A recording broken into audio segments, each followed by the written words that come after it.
These two are doing pretty darn good this morning. That's the steer on the right and little heifer on the left there. She's really picking up on eating, which is good. You can see she lost a bit of weight in the 2 days that she tried to go off of feed. So, trying to get, and that feeder was full this morning. They just, as they eat, it knocks down, and there's actually quite a bit of hay down in the bottom part of the feeder that they're picking through. Ruby was down earlier, but she's standing up, but as you can see, look at her mouth. She's doing a lot of mouth breathing.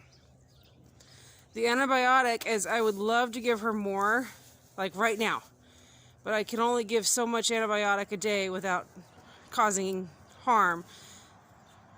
So I'll give her some more tonight when it's scheduled. I can see it looks like her foot is asleep there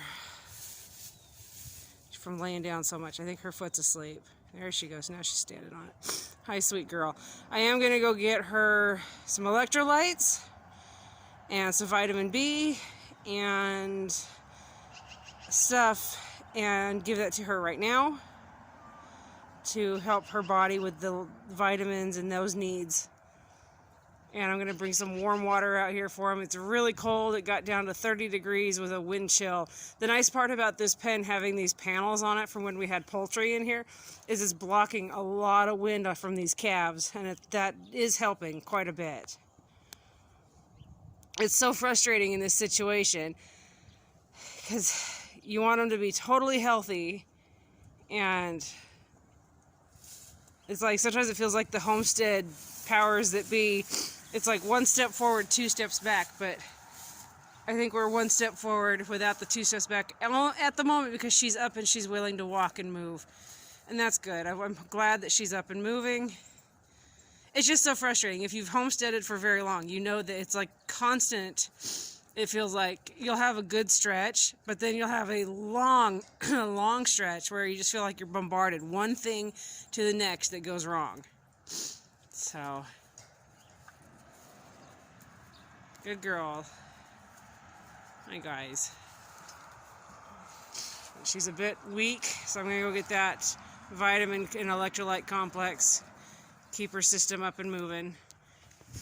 She likes to go hang out back there. I don't really want to put hay on the ground because I really just don't want it getting wasted and walked on, but I'll probably take some hay back there if she decides she's going to hang out back there for a while. It's really, really interesting though. She goes back there, she goes to go potty, and she goes to kind of just hang out. She's pretty good about not wanting to go potty up here on their house. They're keeping it fairly clean. We pick it every single day. We've got a shovel and a fork that we pick it with so that around their feeder and up here it's all nice and clean. And back there where the weeds are kind of tall, if we can get the clumpy ones out, we've been, picking those. That way the calves can stay as healthy as possible. Believe it or not, I'm really hoping that Ruby will see me coming with these in hand and be like, nope, I'm out, and go to the other end of the pen and fight me. I shouldn't be able to walk in there, lift her head, and give her medicine without a fight. I mean, we really don't want to fight from our animal anyway. But you guys know what I mean. Like, they should be like, what are you doing to me? Instead of being able to just walk in there and give it right to them. So I got the vitamin B mix in her. 3 more to go. The one that's brown, you guys are probably like, what in the world? That's just molasses. It's got a good sugar content in it with electrolytes. And yeah, I'm giving her the vitamins, and I'm giving her the probios, and I'm giving her all these things. But it's worked for me with goats. So I'm gonna try it and see. And actually, I am gonna go make up another tube. I'm gonna make a quart jar of the Bounce Back, and I'm gonna go make a jar, and I'm gonna bring out a tube of that and tube that into her so that she's getting those electrolytes on top of everything else.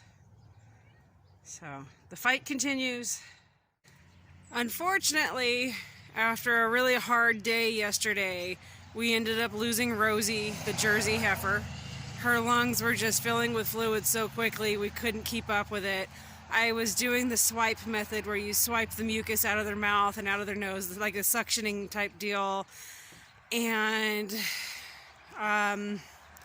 like every 2 hours it was giving electrolytes and giving those complexes that give them energy. And I wish we had a shot that we could just give them and it would clear them up. But like any medicine, it's got to take its time to work. When we bought her, the farmer rancher had been using one type of antibiotic. When I consulted with our vet and another vet, they said I needed to give some time in between them because ours is different. We had a more powerful one that I bought to use.